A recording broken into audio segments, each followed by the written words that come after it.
Filipenses 1, del 3 al 11. Siempre, al acordarme de vosotros, doy gracias a mi Dios, y cuando oro, pido siempre con alegría por todos vosotros, pues juntos hemos participado en la causa del Evangelio desde el primer día hasta hoy. Estoy seguro de que Dios, que comenzó a hacer en vosotros su buena obra, la irá llevando a buen fin mientras llegue el día en que Jesucristo regrese. Es muy justo que piense así de todos vosotros, porque os tengo mucho cariño y porque participáis conmigo de las mismas bendiciones, ya sea que me encuentre en la cárcel o que me presente ante las autoridades para defender y confirmar el mensaje de salvación. Dios sabe cuánto deseo veros a todos por el entrañable amor de Jesucristo. Pido en oración que aumente más y más vuestro amor y que alcancéis mucha sabiduría y entendimiento en todo, para saber escoger siempre lo mejor. Así podréis vivir una vida limpia y no habrá nada que reprocharos cuando Cristo regrese, pues entonces presentaréis una abundante cosecha de buenas acciones gracias a Jesucristo para honra y gloria de Dios.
Del Señor nunca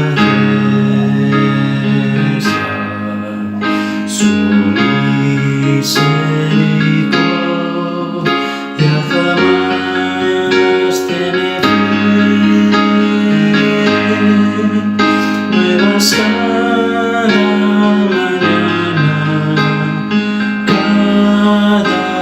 mañana, tu gran fidelidad, Señor, tu gran fidelidad.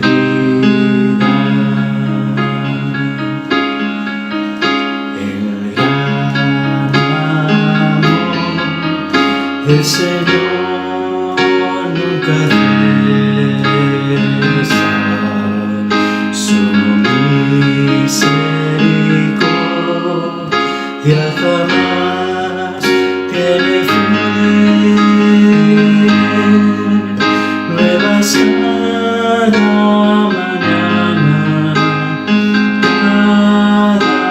mañana, tu gran fidelidad.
instante de tu amor,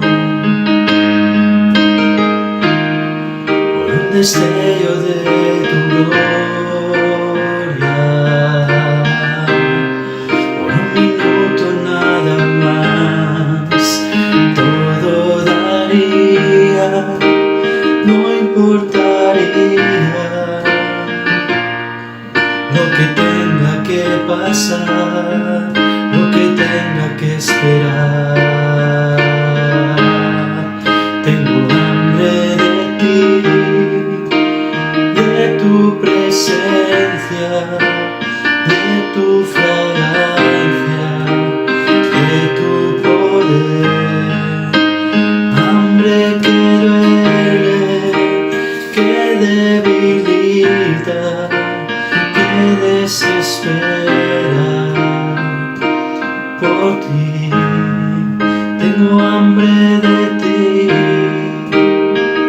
Oh, oh, oh. Hambre de ti, Señor. Tengo hambre de ti. Oh, oh, oh. Hambre de ti, Señor.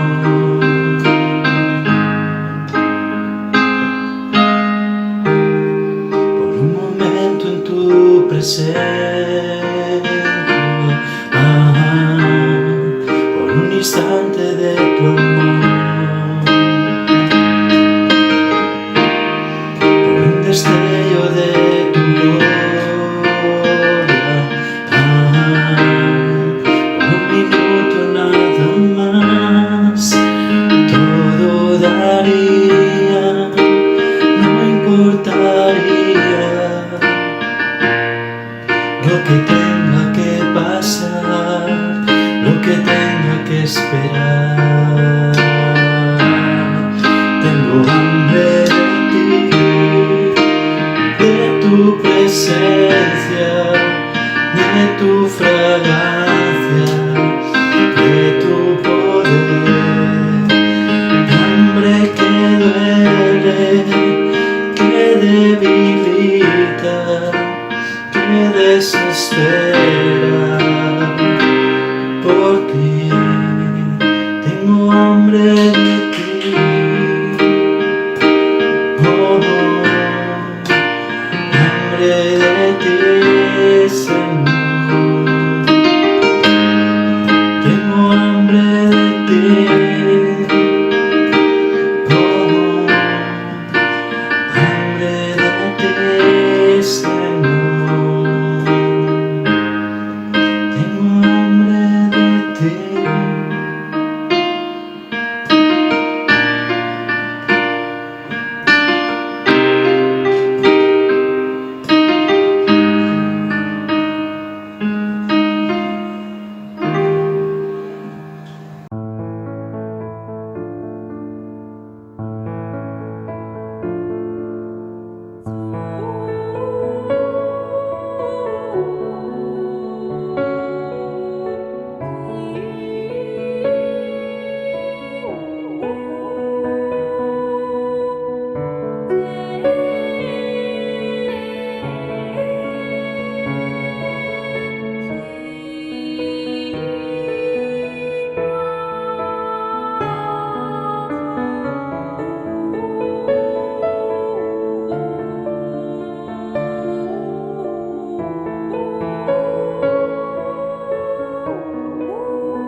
Queridos hermanos, en la meditación de la palabra del Señor, hoy comenzamos una nueva serie de sermones sobre Mateo capítulo 14 y capítulo número 15. Y vamos a hablar acerca de la manera en la que tenía Jesús de romper esquemas mentales, esquemas teológicos, esquemas culturales, esquemas que normalmente procedían de prejuicios que mucha gente tenía en cuanto a las propias personas. Así que hoy vamos a iniciar esta serie de sermones hablando de Mateo capítulo 14, versículos del 1 al 12. Vamos a hablar de Salomé. Salomé, un personaje que aparece una sola vez aquí en la palabra de Dios, pero que sin duda alguna tiene un papel fundamental para lo que tiene que ver con la propia vida de Juan el Bautista. A modo de introducción, decir que a lo largo de la historia siempre han existido hombres y mujeres que han roto esquemas de todo tipo para brindar una nueva perspectiva de las cosas que siempre se han asumido como inamovibles o inmutables en el plano social.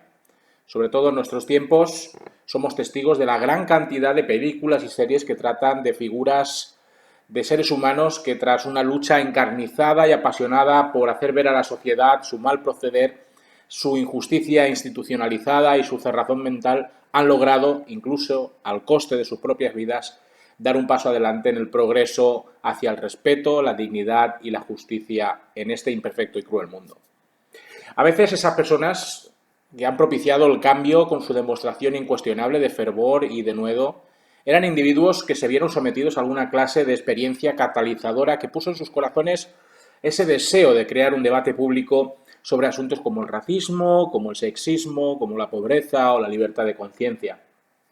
También hay que decir que algunos de estos hombres y mujeres escogieron un camino escabroso, un camino violento para intentar provocar el cambio de paradigma, cuestión que ha de ser reprobada éticamente por mucho que se apele a la idea de que el fin justifica los medios. Sin embargo, aquellas personas que no tiraron del fanatismo, que no tiraron del radicalismo, que no tiraron del integrismo más descabellado, son las que merecen, por lo menos desde mi punto de vista, gran respeto y admiración. Más allá de cuáles sean sus aportes, sobre si son aceptables o no por parte de Dios, esos individuos han buscado por medio de estrategias legítimas un espacio en el que poder transmitir sus pensamientos, en el que poder comunicar sus sueños desde el respeto a las ideas contrarias y a la libertad de expresión.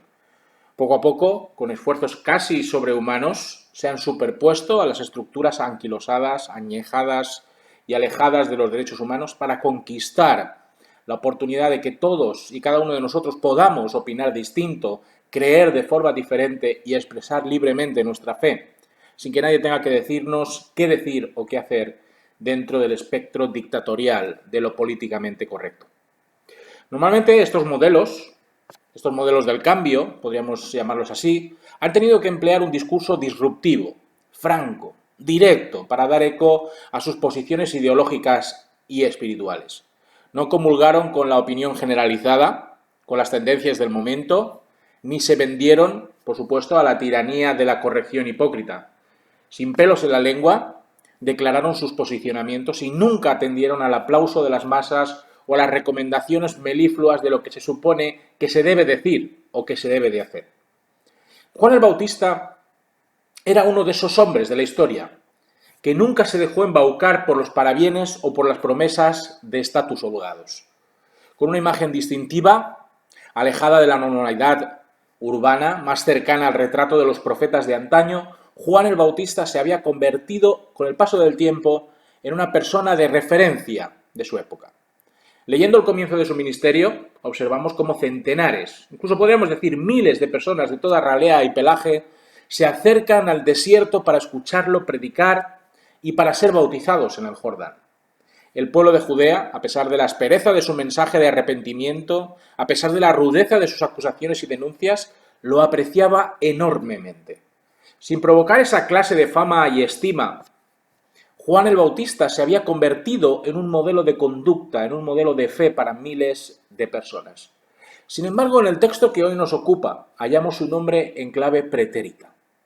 Juan el Bautista había sido ajusticiado vilmente por culpa del alcohol, de la ambición de una mujer y de un baile.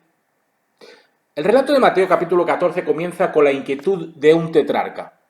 Nos dicen los versículos 1 al 2 lo siguiente, que en aquel tiempo Herodes el tetrarca oyó la fama de Jesús y dijo a sus criados, «Este es Juan el Bautista, ha resucitado de los muertos y por eso actúan en él estos poderes».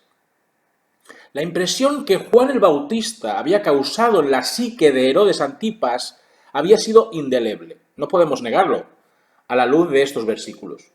Aún después de un intervalo de tiempo indefinido, Herodes seguía teniendo muy vívido el momento en el que segó imprudentemente su cuello. Tales eran sus remordimientos, aunque la abundancia de escrúpulos no era precisamente una realidad en su conciencia, que en cuanto recibe por parte de sus cortesanos la noticia de que un maestro itinerante, cuyo discurso es sorprendentemente muy semejante al de Juan el Bautista, va aldea por aldea realizando grandes portentos, que lo primero que le viene a la cabeza era el rostro de su otrora prisionero profeta.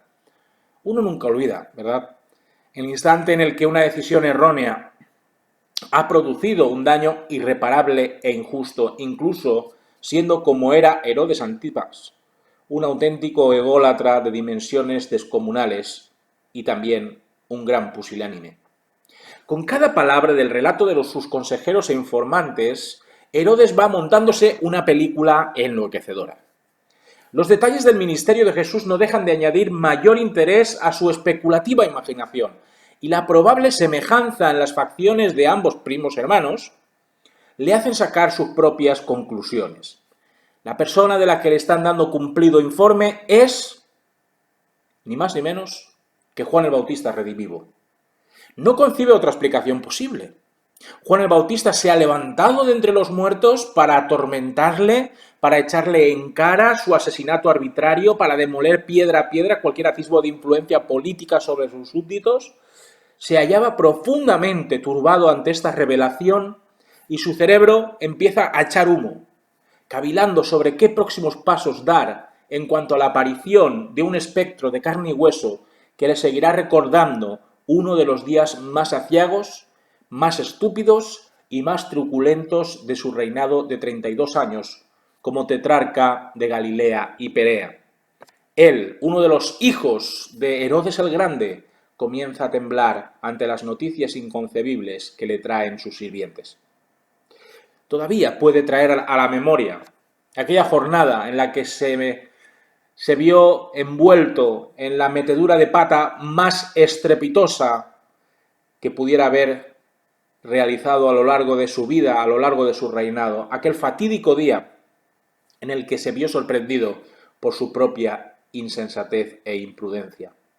Vayamos al texto, porque ahí nos va explicando la historia de todo lo que precede a las declaraciones que realiza en cuanto a la semejanza de Jesús con Juan el Bautista. Versículos del 3 al 5 dice: Herodes había prendido a Juan, lo había encadenado y metido en la cárcel por causa de Herodías, mujer de su hermano Felipe, porque Juan le decía: no te está permitido tenerla. Y Herodes quería matarlo, pero temía al pueblo, porque tenían a Juan por profeta. Establecido junto con su corte en la ciudadela fortificada de Macherus, ubicada en la frontera norte de Perea con Nabatea, conocida por sus manantiales medicinales, Herodes Antipas quiso saber más de ese hombre que moraba en tierras áridas y desérticas cercanas al Jordán. Había recibido informaciones de todo tipo sobre su carácter, sobre sus actividades, sobre su modus vivendi, y como no, también le había sido transmitida toda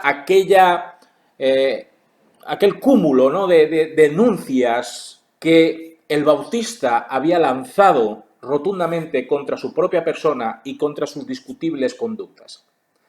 Atraído por la curiosidad, Herodes Antipas lo convida a su palacio para conocerlo más de cerca. Además, rondaba por su mente la posibilidad de adjudicarle de alguna manera cierta amistad con su propia persona, adjudicándose el favor del pueblo si era capaz de colocar a Juan el Bautista de su parte en aquello que atendía a sus comportamientos sentimentales, ampliamente pues reprobados por sus súbditos judíos. La cuestión es que Herodes Antipas, como hemos leído en estos versículos, había contraído matrimonio en primeras nupcias con una princesa nabatea, hija de Aretas, pero en un momento dado quedó prendado por la belleza de su sobrina Herodías, esposa de su medio hermano Herodes Felipe y hermana, a su vez, de Herodes Agripa I. Sin divorciarse de sus respectivos cónyuges, optaron, sin vergüenza de ninguna clase, con vivir juntos. Cuestión que horripilaba y escandalizaba a una sociedad que, aunque acostumbrada a la incestuosa calidad sentimental de los descendientes de Herodes el Grande, mostraba su descontento y su desagrado con esta situación adúltera.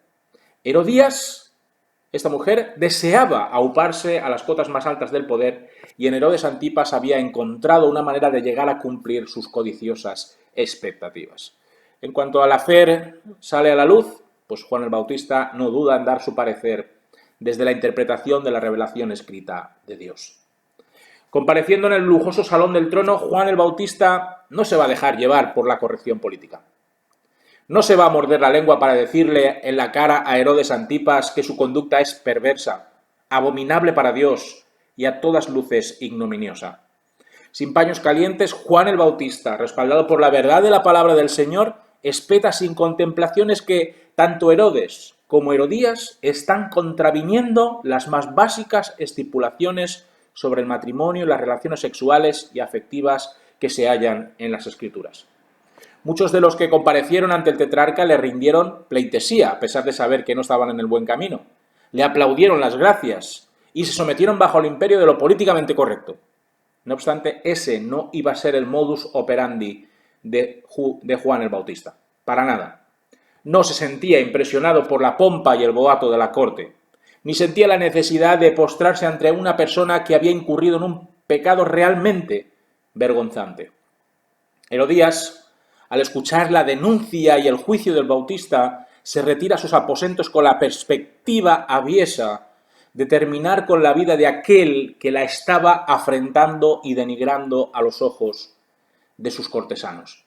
Debía urdir un plan, convencer a su amante de que lo mejor era matar sin dilación a ese mugriento profeta del desierto. Influenciado por las razones de Herodías, Herodes Antipas decide tomar una decisión que tal vez le pareció un tanto salomónica. Amaba demasiado a Herodías y había hecho suyas las motivaciones que acompañaban al hecho de silenciar al Bautista.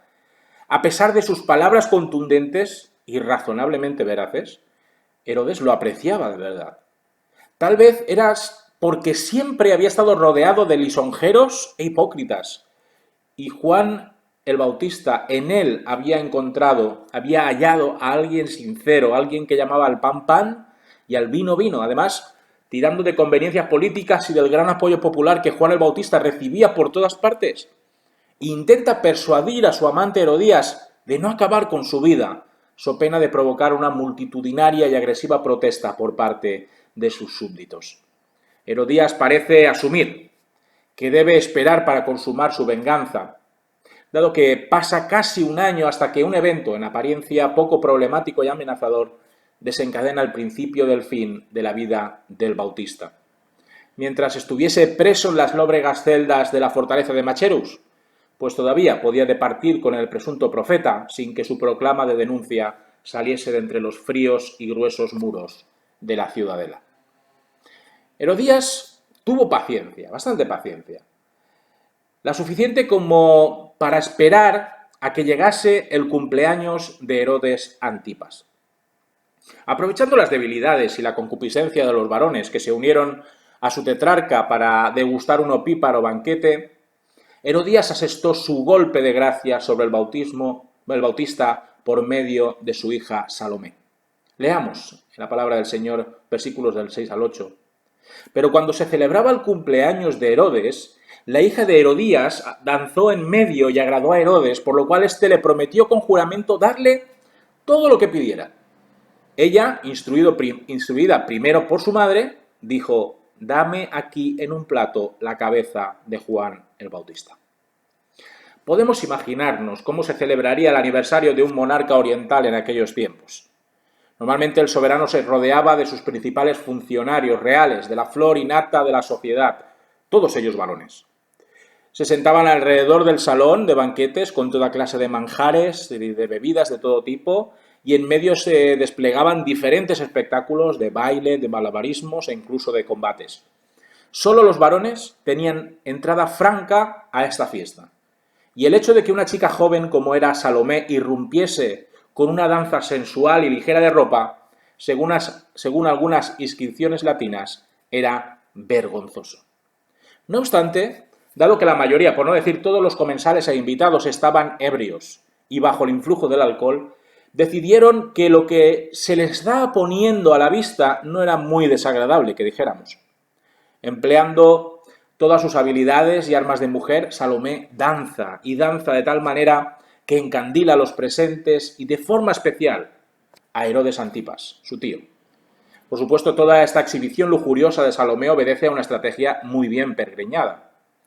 El tetrarca, borracho como una cuba y con el deseo insano y extraviado de premiar a la doncella, mostrando así su generosidad y desprendimiento, le promete darle bajo promesa formal todo cuanto su corazón anhelase.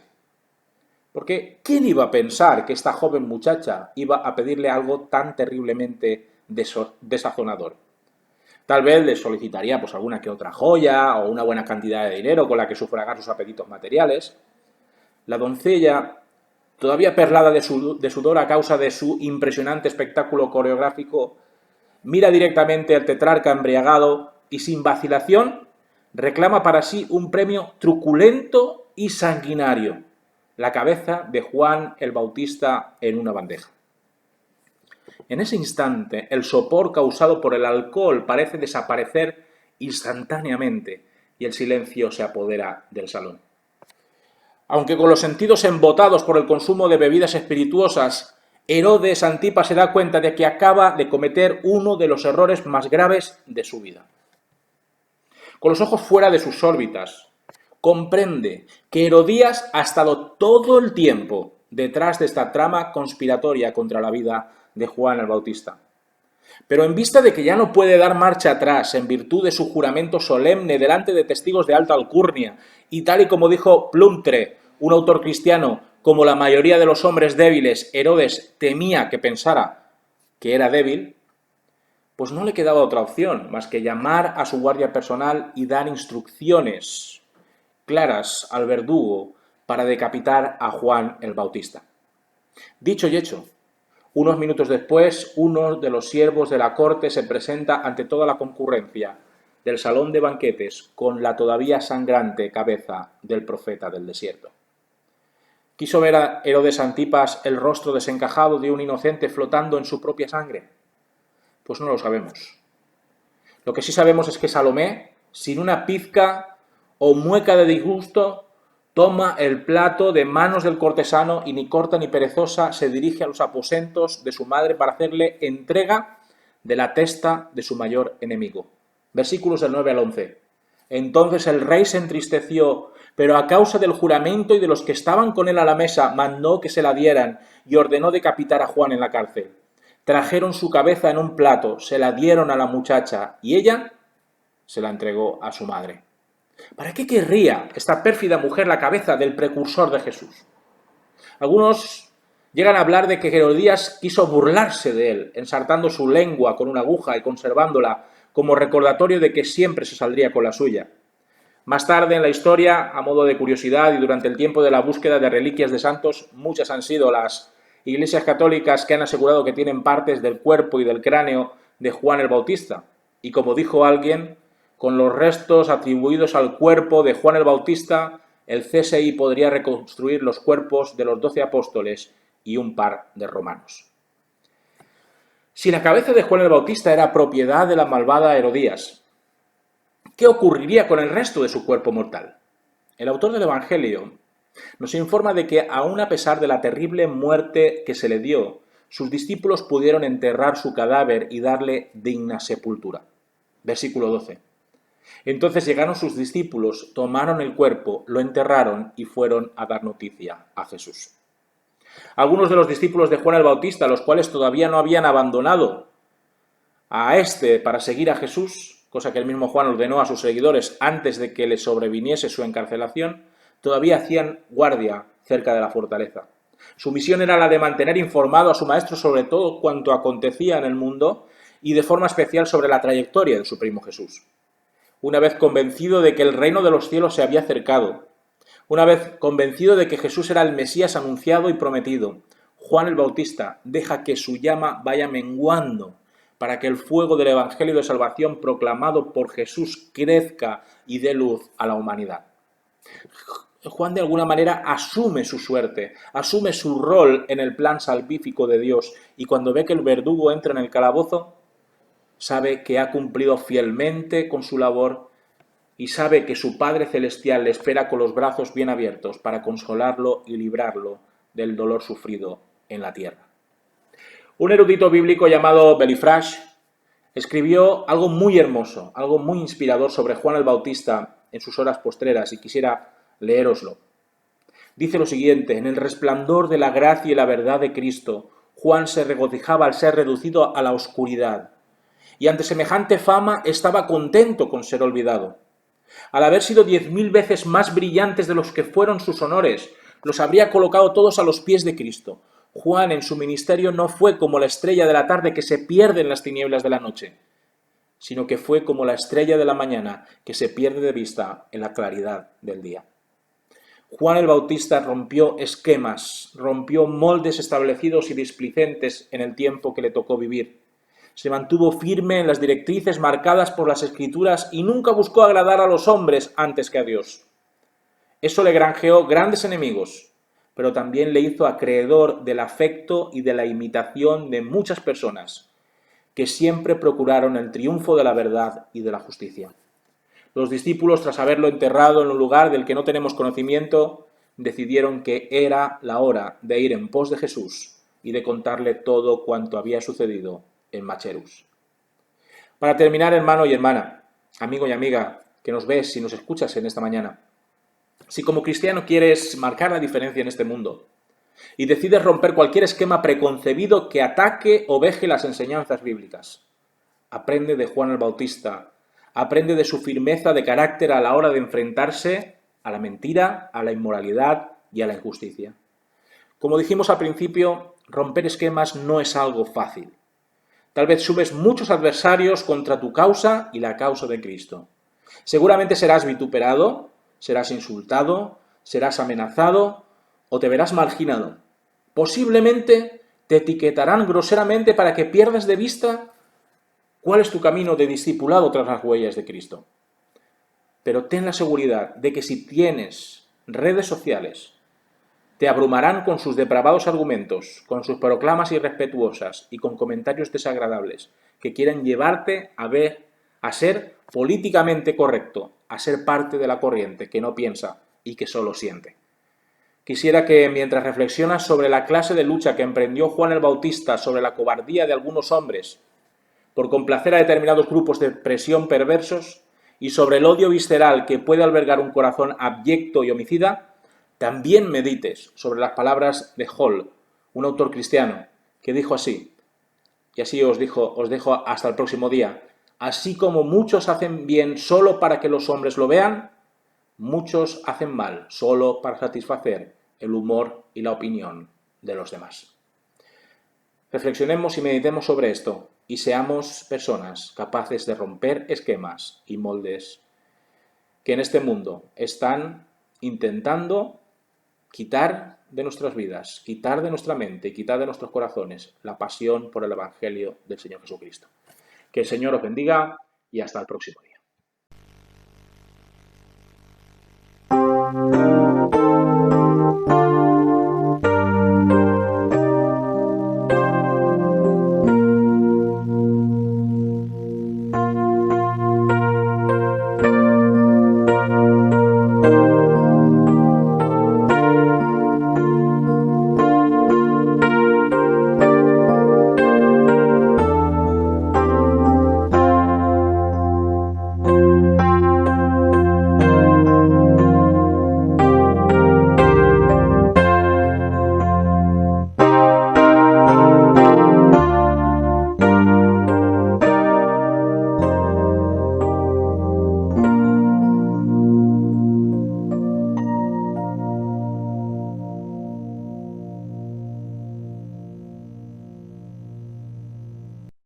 Que la gracia del Señor Jesucristo y el amor de Dios y la comunión del Espíritu Santo sea con todos vosotros, hoy y siempre. Amén.